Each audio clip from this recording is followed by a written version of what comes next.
귀한 날, 복된 날, 우리 하나님을 예배하는 우리 예배자 여러분들을 주님의 이름으로 환영하고 축복합니다. 지난 주간 참 많이 더웠는데 그래도 하나님께서 우리를 보호하시어서 이 시간 함께 예배할 수 있도록 이끌어 주심에 감사를 드립니다. 바라기는 여러분 이 예배를 통하여 하나님의 위로를 받으시고 또 한 주간 살아갈 수 있는 힘을 공급받게 되시기를 예수님의 이름으로 간절히 축복합니다. 우리 주연분들과 함께 인사 나누실 때 먼저 가까이 계신 분들과 인사 나누실까요? 사랑합니다, 축복합니다. 인사합시다.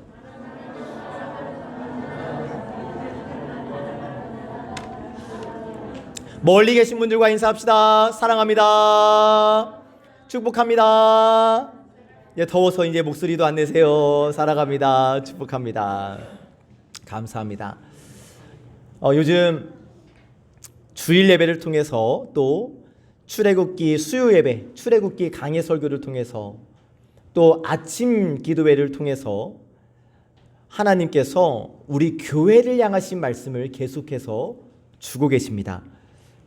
지난달 목회 컨퍼런스를 다녀온 이후로 제가 계속 하나님께 구하고 있는 것이 있는데, 하나님, 우리 송암교회가 어떤 교회가 되기를 원하십니까?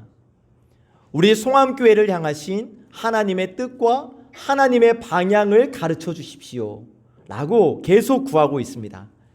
그래서 컨퍼런스에 다녀온 이후로 지금 계속해서 우리 송암교회를 향하신 하나님의 말씀을 나누고 있고, 계속해서 우리는 말씀을 통해 우리 교회를 향하신 하나님의 뜻을 살펴보고 그 말씀의 기초 위에 우리 교회를 든든히 세워가려고 합니다.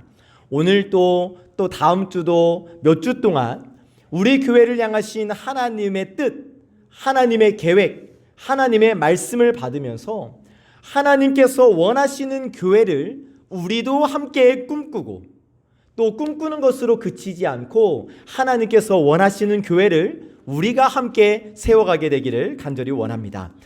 신학생 시절에 참 도전적으로 읽었던 책이 있는데, 김동호 목사님이 지은 생사를 건 교회개혁이라는 책입니다. 이 책을 지은 김동호 목사님, 높은 뜻 숭호교회를 담임하시고 이제 은퇴를 하시고 유튜브 채널을 통해서 또 계속해서 말씀 사역을 하고 계시는데, 이 목사님은 아주 교회 개혁에 좀 앞장서신 분이세요. 그래서 담임 목사에도 임기를 두고 또 장로에게도 임기를 두고 당회의 권한을 조정하기도 하고 여러 가지 제도들을 바꾸기도 한 그런 목사님인데, 이 책의 머릿말이 참 인상적입니다. 함께 나눌 때 조금 길지만 여러분 잘 한번 들어보세요.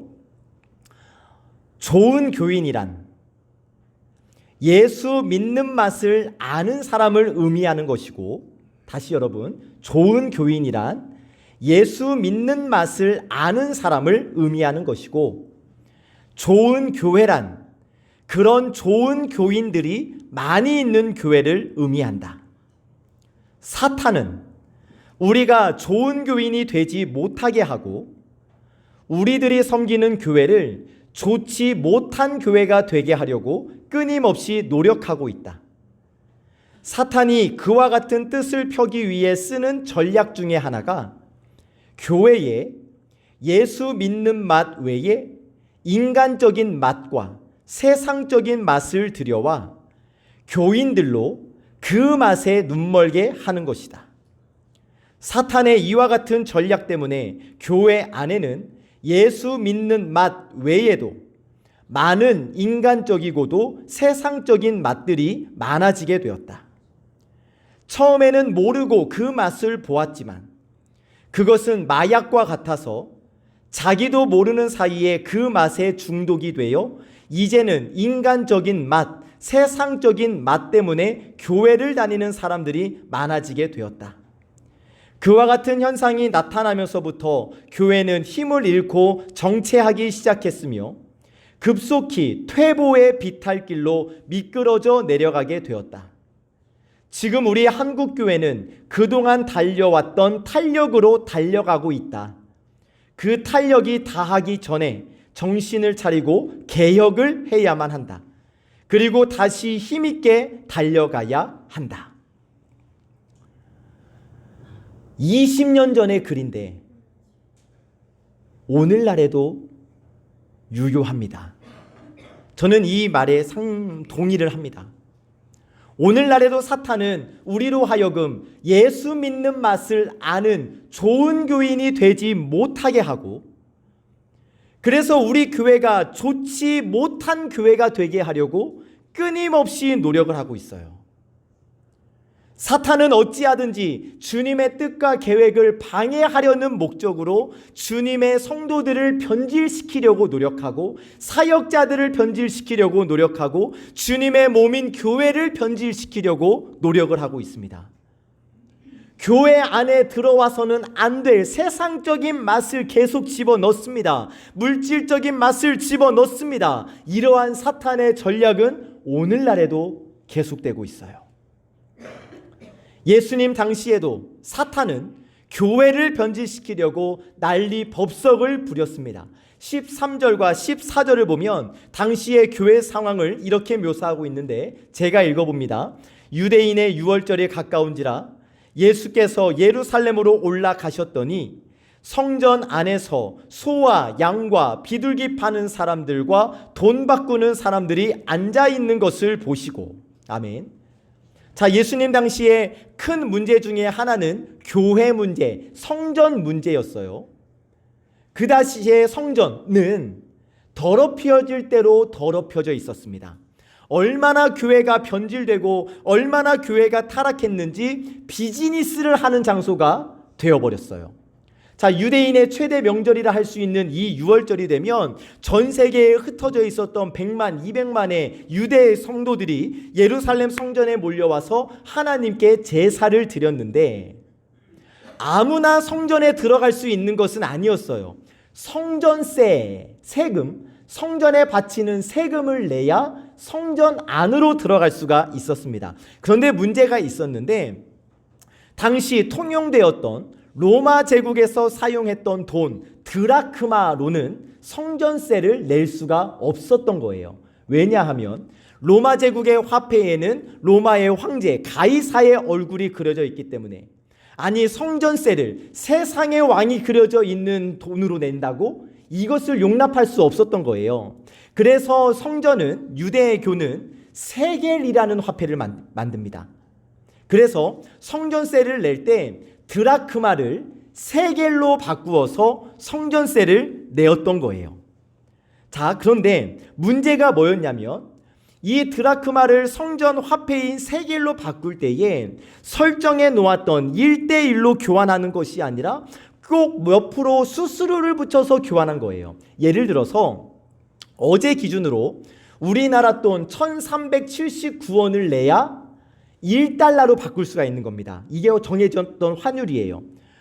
이렇게 돼야 하는데, 이 당시 성전에서는 어떤 일이 있었냐면 1379원을 내야 1달러를 받을 수 있는 것이 아니라 2,000원을 내고 3,000원을 내야 1달러를 받을 수 있었던 거예요. 이렇게 수수료를 붙여먹은 거예요. 그러니까 이 차익을 남기는 이 돈을 환전하는 사람들 입장에서 보면 얼마나 쉽게 돈을 버는 거예요. 그런데 그것뿐만이 아니에요. 당시 사람들은 하나님께 제사를 드리기 위해서 소나 양이나 비둘기 같은 제물을 가져와야 했는데, 여러분, 당시에 예루살렘에만 사는 사람들만 제사를 드린 것이 아니라 저 멀리 떨어진 사람들, 하루길, 이틀길, 열흘길의 사람들도 와서 하나님께 제사를 드렸단 말이죠. 자, 여러분, 성전에서 가까운 사람들이야 소나 양을 끌고 오는 것이 쉬운 일이 될 수 있겠습니다만, 이틀길, 사흘길, 열흘길을 걸려오는 사람들은 이 소를 끌고 양을 끌고 오는 일이 참 어려웠겠죠. 고생도 엄청 했을 겁니다. 그런데 제사할 때 제물을 드릴 때에는 반드시 흠 없는 제물로, 제물로 드려야 했기 때문에 먼 거리에서 오다 보면 짐승들이 병에 들기도 하고 다치기도 하고 심지어는 죽는 경우도 있었겠죠. 그리고 만약 가지고 온 재물들이 병에 들지 않았다, 정말 깨끗하다 해도 그 관리들이 이것은 안 된다고, 재물로 쓸 수가 없다고 통과시켜주지를 않는 거예요. 그 대신 성전 안에서 비싼 값에 파는 재물들을 사게 만들었어요.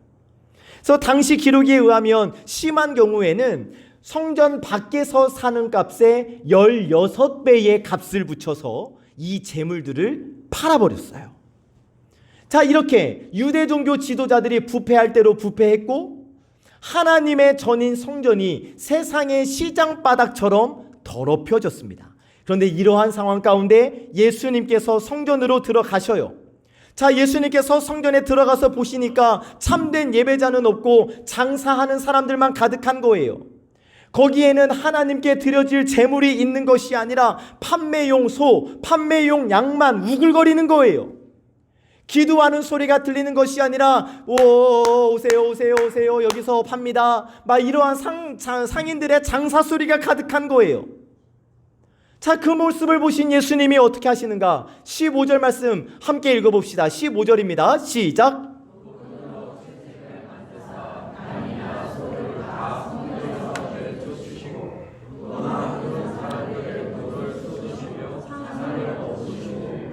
자, 예수님께서 어떻게 하십니까? 노끈으로 채찍을 만드셔서 그 안에 있는 모든 소와 양들을 쫓아내십니다. 그리고 돈 바꾸는 자들의 상을 엎으셔서 돈을 땅바닥에 다 쏟아 놓으셨습니다. 그리고 예수님께서 비둘기 파는 자들을 향해 이렇게 소리치십니다. 16절 말씀입니다. 시작.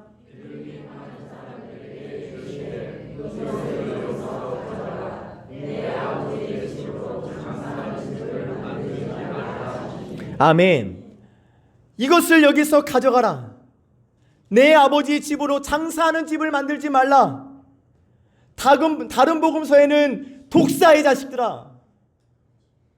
예수님께서 분노하셨어요. 돈벌이에 미친 장사꾼들을 쫓아내셨습니다. 성전을 청결하게 하셨어요. 여러분, 저는 오늘 이 말씀을 묵상하면서 저에게 많이 물어봤습니다. 만약 예수님께서 우리 송암교회에 오신다면 어떻게 반응하실까? 우리가 지금 예배 드리고 있는데 우리가 드리는 이 예배 자리에 예수님께서 오신다면 어떤 표정을 지으실까? 혹시 설교 말씀을 허투루 준비하고 대강대강 준비하고 하나님의 말씀과 전혀 상관없는 뜻을 전함으로 인하여서 예수님께서 이 강대상을 뒤집어 엎지는 않으실까? 우리의 사역과 우리의 예배드리는 모습을 보시고 예수님이 과연 어떻게 반응하실까? 참 많은 생각을 해봤습니다. 여러분, 오늘 우리 이 말씀 앞에서 우리 교회를 한번 돌아봤으면 좋겠습니다. 아니, 폭을 좀 더 좁혀서 나 자신을 한번 돌아봤으면 좋겠습니다. 목사는 목사대로, 장로는 장로대로, 권사는 권사대로, 집사는 집사대로, 교사는 교사대로, 위로워십 단원은 위로워십 찬양팀 단원대로 스스로 한번 돌아보자는 거예요. 이 말씀을 가지고 다른 교회는 어떻네, 다른 성도는 어떻네, 뭐 이렇게 재단하지 말고 과연 나를 보시기에, 하나님께서 나와 우리 송암교회를 보시기에 나는, 우리 교회는 어떠한 모습일까? 여러분, 우리가 하나님께 드릴 수 있는, 하나님께로부터 큰 은혜를 받으며 살아가고 있는 우리가 하나님께 드릴 수 있는 최고의 선물이 무엇이겠습니까?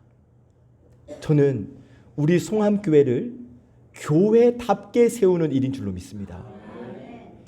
예배를 예배답게 드리는 일인 줄로 믿습니다. 여러분, 교회가 살아나야 합니다.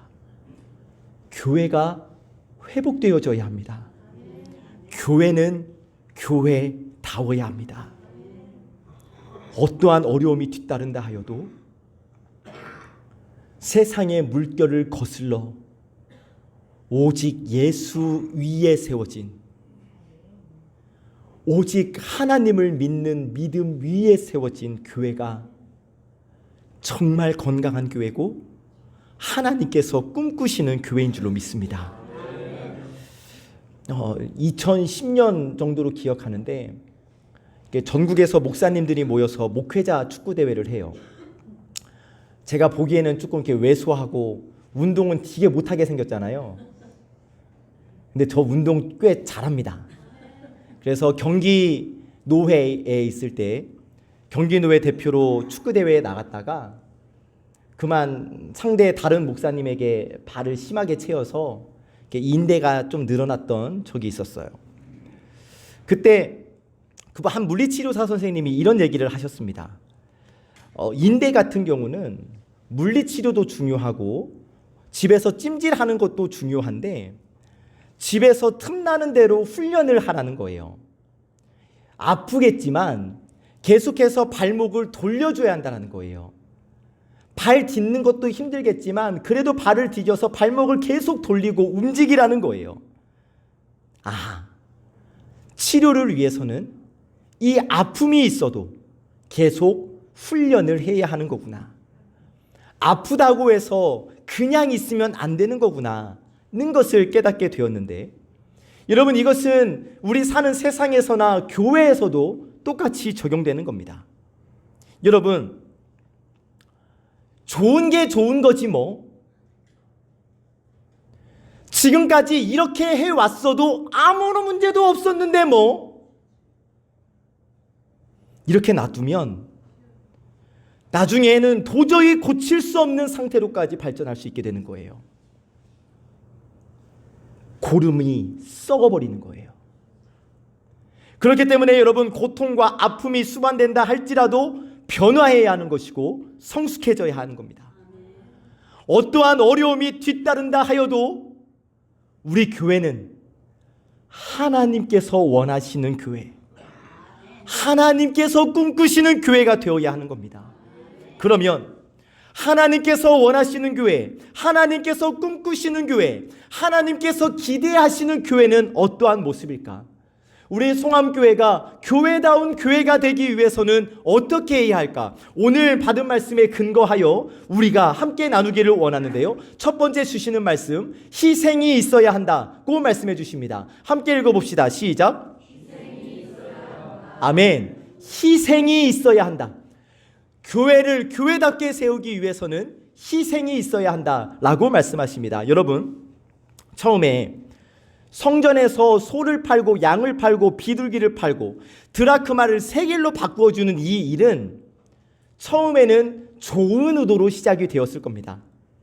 그렇죠. 세상의 돈이 아니라 구별된 돈으로 성전세를 내기 위해서 세겔이라는 화폐를 만들고 그 돈을 바꿔주는 사람들 좋죠. 일견 필요한 일 같아요. 또 흠없고 순전한 정결한 제물을 드리도록 하기 위해서 성전에서 짐승을 파는 일, 큰 도움이 되었을 거예요. 그런데 여러분, 시간이 점점 흐르면서 그 목적이 변질되어져 갔습니다. 시간이 흐르면서 성전은 돈 바꾸는 장소, 소 팔고 양 팔고 비둘기 파는 비즈니스 하는 장소로 변질되어졌어요. 여기서 우리가 알 수 있는 점이 무엇입니까? 여러분, 교회가 너무 편리만을 생각해서는 안 된다라는 거예요. 편리, 편의만을 추구하게 되면 교회가 변질될 수 있다는 겁니다. 여러분, 우리가 코로나 시대를 겪으면서 교회 공동체 안에도 얼마나 편의를 추구하는지 모릅니다. 교회에 여전히 교회에 나오지 아니하고 TV 앞에서, 핸드폰 앞에서 인터넷 예배를 드리는 사람들이 얼마나 많은지 몰라요. 핸드폰에서 울려 나오는 찬양을 하고 TV에서 나오는 설교를 들으면서 헌금 시간이 되면은 계좌 이체로 헌금 송금을 하고, 여러분, 심지어는 두 번째 그림, 세 번째 그림인데 대형 교회는 여러분 요즘 카드 단말기가 있고요, 헌금용 키오스크가 있다는 거예요. 우리가 햄버거 가게에서 메뉴를 고르는 것처럼 그 키오스크 앞에 가서 11조 헌금을 눌러서 카드를 넣으면 헌금이 빠져나간다는 겁니다. 말이 안 되는 짓들을 하고 있는 거예요. 안 돼요. 이게 뭐예요?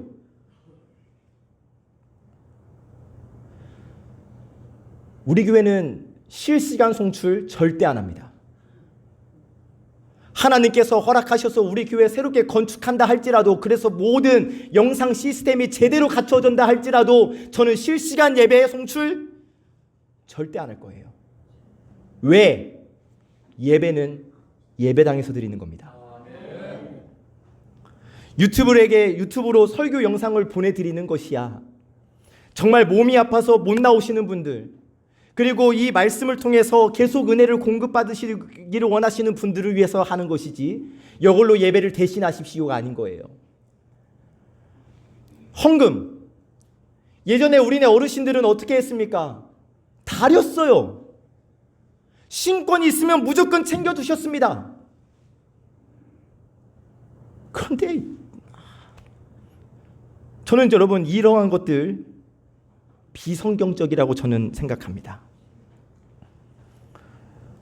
정말 건강에 문제가 있을 수도 있고 군복무를 해야 할 수도 있고 이러한 피치 못할 사정 때문에 교회에 직접 가지 못하는 경우에는 정말 어쩔 수 없다 해도 두 발이 온전하고 교회를 충분히 나갈 수 있음에도 불구하고 편리를 이유로 교회에 가지 않고 집에서 예배를 드린다고 했을 때에 여러분 누가 기뻐하겠습니까? 사탄이 기뻐하는 거예요. 그래서 하나님께서 이렇게 말씀하십니다. 히브리서 10장 25절 말씀입니다. 함께 시작.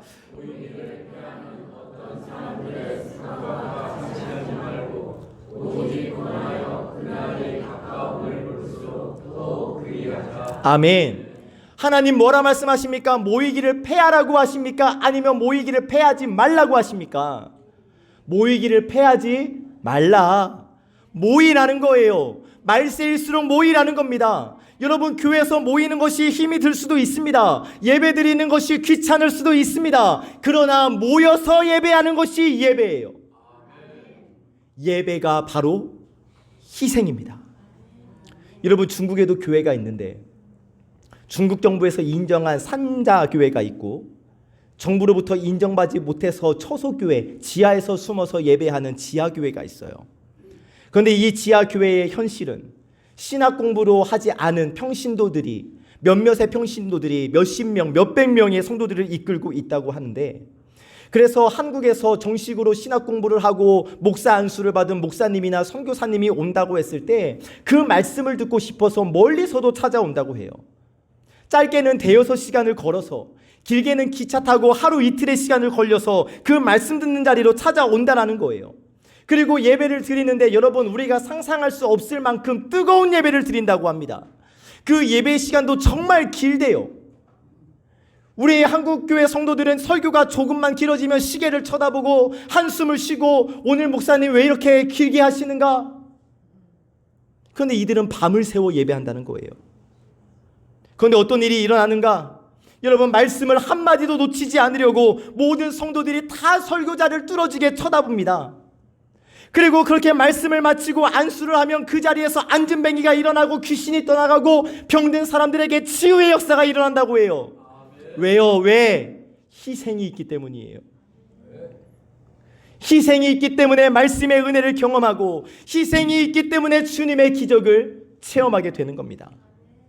그런데 왜 여러분 한국 교회는 지금 점점 약해지고 있는 겁니까?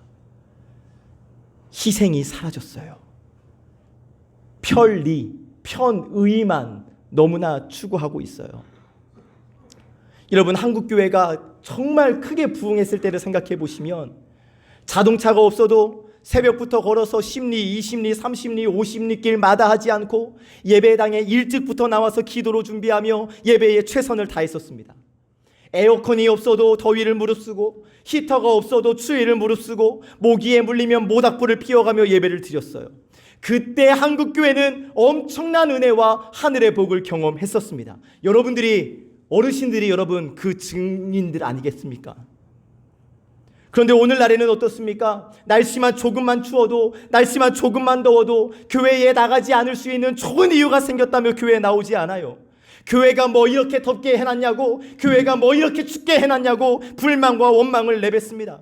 설교자가 무슨 설교를 하든 관심이 없습니다. 피곤하니까 잡니다. 조는 게 아니에요. 그냥 대놓고 자요. 하나님을 위한 희생의 모습이 전혀 보이지를 않는 그런 교회가 너무나 많아요.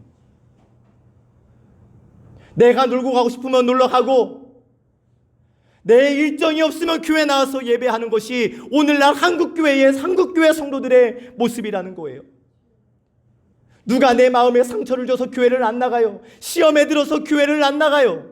다닐 교회를 못 찾아서 교회를 안 나간대요. 그러나 여러분, 하나님은 우리의 희생을 받으시는 겁니다. 제사는 편리 제사, 편의 제사가 아니라 희생 제사입니다. 희생 제물을 드려야 하나님께서 기뻐 받으셨어요. 오늘도 마찬가지입니다, 여러분. 하나님께서 우리의 희생을 귀하게 보시는 줄로 믿습니다. 어제 노회 청년 모임에 갔는데 다른 교회 한 청년과 이제 식탁에서 함께 식사를 나눴는데 저쪽에 있는 여자 청년이 이런 얘기를 해요. 자기는 담임 목사님 설교가 너무 어렵대요. 그래서 귀에 들리질 않는데요. 그러나 어떻게라도 말씀을 듣기 위해서 얼마나 졸리겠어요.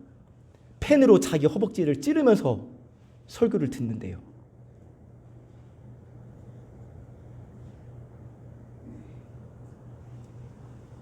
하나님께서 그 청년에게 복 부어 주시지 않으실까요? 들리지는 않아도 하나님께서 그 청년의 마음에 막 뭐라도 쏟아 부어주고 싶지 않으실까요?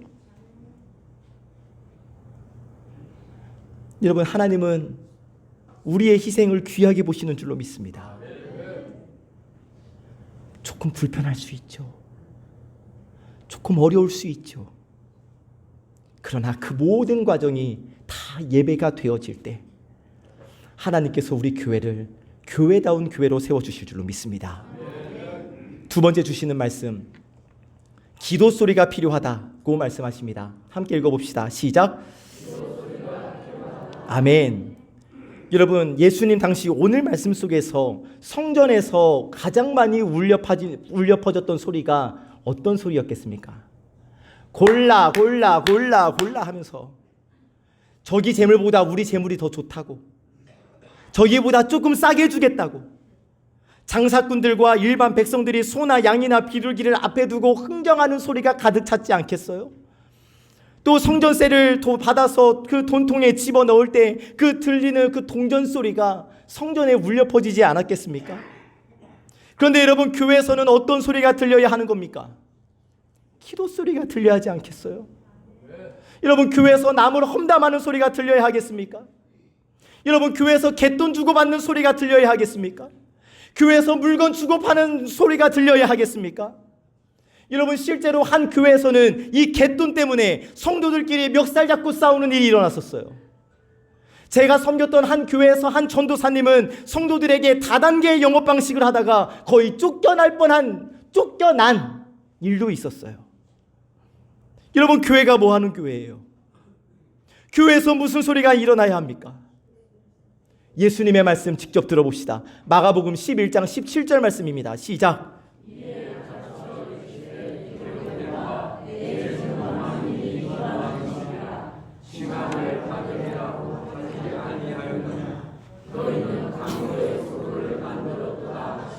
아멘. 둘째 줄, 교회는 어떠한 곳이라고요? 만민이 기도하는 집이라. 주님께 예배하고 주님께 기도하는 곳이 바로 이 교회입니다. 여러분, 교회에서는 어떠한 다단계 물건 판매를 하기 위해서 그 판매하는 장소 그런 소리가 들려서는 안 돼요. 갯돈 주고받는 소리가 들려서 안 됩니다. 남을 험담하는 소리가 들려서도 안 되는 거예요. 사랑하는 여러분, 우리 송암교회 안에서는 하나님을 찬양하고 하나님께 기도하는 소리만 들려야 될 줄로 믿습니다. 교회를 교회답게 세우는 일은 기도하는 길밖에 없어요. 교회 안에서 그치지 않는 기도 소리가 가득할 때에 주님께서 원하시는 교회가 되는 거예요. 그러나 여러분, 교회에서 기도하는 소리가 그칠 때에 우리 주님은 분노하시는 거예요. 교회가 기도를 시작하면 능력이 나타나기 시작합니다. 교회 안에 기도 소리가 가득할 때 그 교회가 능력 있는 교회가 되는 거예요.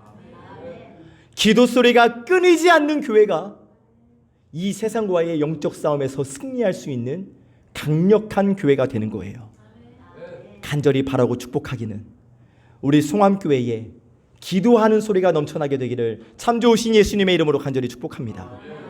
세 번째 주시는 말씀, 전도와 선교가 필요하다고 말씀하십니다. 함께 읽어보시죠. 시작. 아멘. 전도와 선교가 필요하다 말씀하십니다. 자, 유대인들이 예수님께서 하신 것을 분명히 보고도 하나님의 아들이심을 인정하지 않고 거부했을 때 예수님께서 말씀하시면서 예언을 하시는데 19절 말씀 함께 읽어보실까요? 시작.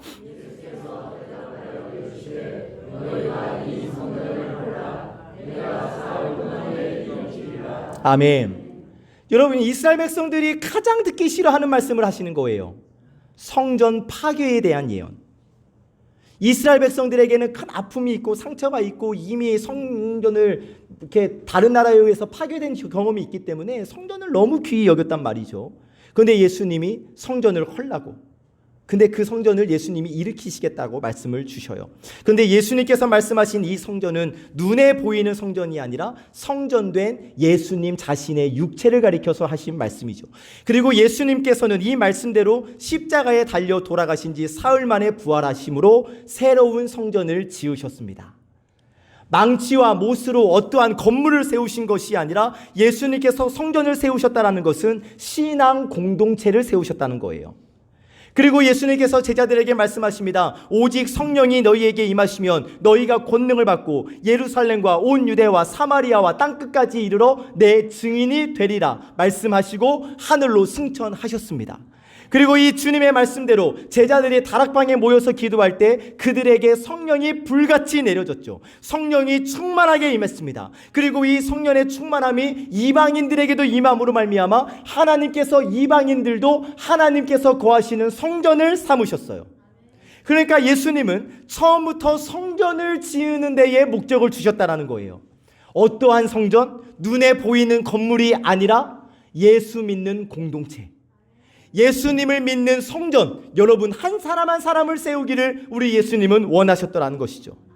그러니까 예수님께서 십자가에 달려 돌아가신 것은, 그리고 사흘 만에 부활하신 것은, 그리고 성령을 부어주신 것은 예수 그리스도의 몸인 성전을 세우시기 위함이다. 여러분들 한 사람 한 사람을 성전으로 세우시기 위하여 예수님께서 십자가에 달려 죽으시고 사흘 만에 부활하시고 성령을 부어주셨다는 것이고, 이것이 예수님의 뜻이라면 이제 성전된 내가 다른 성전을 세우기 위하여 예수 그리스도의 복음을 들고 세상으로 나아갈 수 있어야 한다는 거예요. 주님의 거룩한 성전을 세우는 일, 이미 성전된 우리가 복음을 전함으로 다른 성전을 세우는 일, 전도와 선교입니다. 그래서 우리는 제가 말씀드렸죠. 올해까지는 말씀의 기초 위에 든든하게 서는 작업을 하고, 이제 내년부터는 우리가 전도와 선교에 확실히 방향을 정하고 복음을 전하는 일을 시작할 거예요. 우리끼리 여기가 좋사오니가 아니라 다른 성전을 세우는 일에 앞장서는 우리 송암교회가 되기를, 이를 위하여 남은 기간 동안 정말 말씀과 기도로 무장하는 영적 군사로 세워지게 되기를 참 좋으신 예수님의 이름으로 간절히 축복합니다. 말씀을 정리합니다.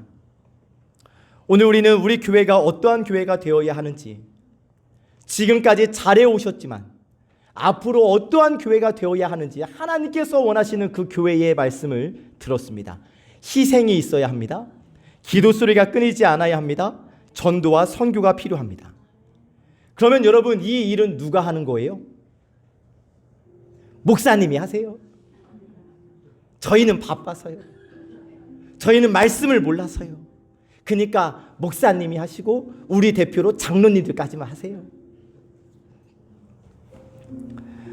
아프리카 밀림 속에 작은 풀벌레와 사자가 있었어요. 어느 날 풀벌레와 사자가 내기를 했는데 누구 목소리가 더 큰가?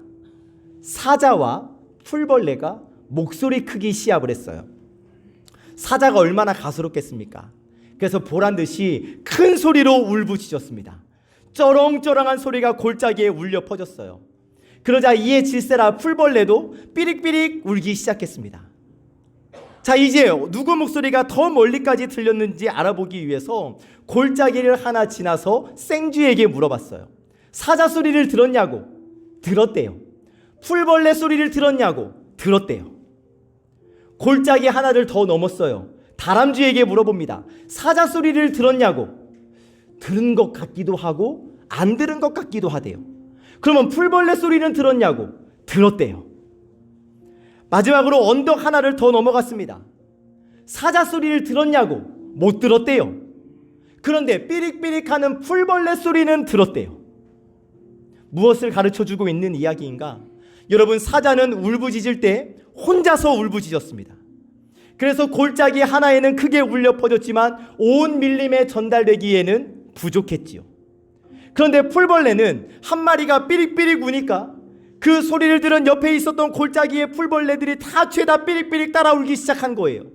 골짜기에 있었던 풀벌레들이 삐릭삐릭 울기 시작하니까 저 언덕 위에 있었던 풀벌레들도 삐릭삐릭 울게 된 거예요. 그러니까 온 밀림에 있는 풀벌레가 삐릭삐릭 울기 시작하면서 그 밀림은 풀벌레 소리로 가득하게 되었다라는 것이죠. 목사님만 하세요.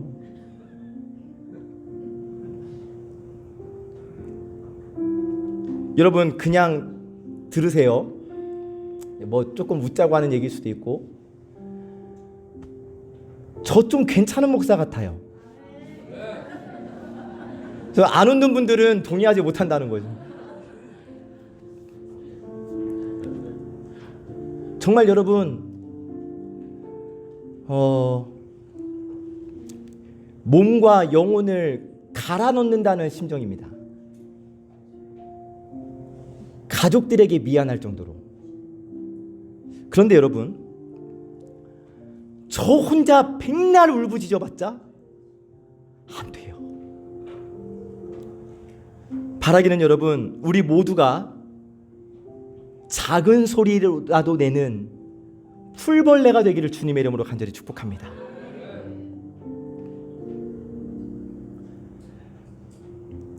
금요일날 한 청년이 아침에 아까 기도 때 이 아침 공기와 온도를 느낄 수 있어서 감사하다고 고백했던 그 청년이 그 카톡을 이어서 보냈는데, 목사님이 항상 행복하시다고 말씀하시지만 그 뒤에 힘듦이 있음을 알고 있습니다. 그 힘듦을 위해 기도하겠습니다 라고 청년이 보내줬어요. 저 행복합니다, 여러분. 그런데 솔직히 힘듭니다. 언제 힘들 때 언제 힘드냐면, 설교는 진짜 잘 하는 것 같은데, 설교 시간에 아멘 소리는 컸던 것 같은데, 다시 도루묵. 근데 여러분, 이때가 기회인 것 같아요. 우리에게 주시는 하나님의 말씀 잘 듣고 정말 우리 모두가 다 함께 풀벌레가 되어서 함께 희생하고 함께 기도하고 함께 전도와 선교에 앞장서고 함께 말씀을 사모하고 함께 주의 성령을 사모하고 함께 오직 예수를 붙잡을 때 우리 교회에 왕성한 역사가 일어나게 될 줄로 믿습니다. 우리 송암교회를 통하여 하나님의 영광이 나타나게 될 줄로 믿습니다. 우리 송암교회에게 복 주시고 우리 송암교회의 모든 권속들에게 하늘의 충만한 은혜를 내려주실 줄 믿습니다. 우리 교회를 사랑하시는 우리 하나님의 마음을 알아 하나님의 뜻대로 우리 교회를 함께 세워가는 우리 모두가 되기를 참 좋으신 예수님의 이름으로 간절히 축복합니다. 이 마음 결단하며 우리 함께 일어나셔서 결단 찬양 하나님께 올려드립니다.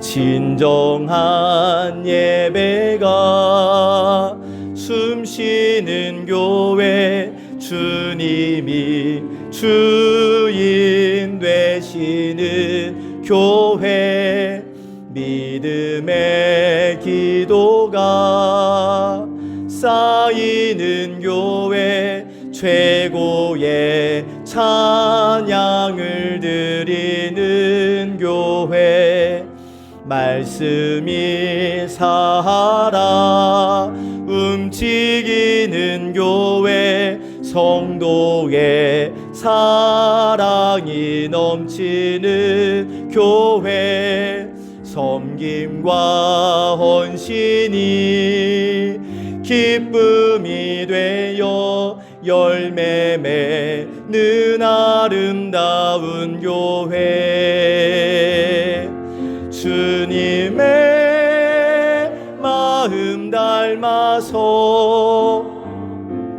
이웃을 사랑하는 교회, 주님의 영광을 위해서 빛 되신 주님 전하는 교회, 사랑의 불꽃이 활짝 피어나 날마다 사랑에 빠지는 교회, 주께서 사랑하는 우리 교회가 이런 교회 되게 하소. 주님의 마음 닮아서, 주님의 마음 닮아서 이웃을 사랑하는 교회, 주님의 영광을 위해서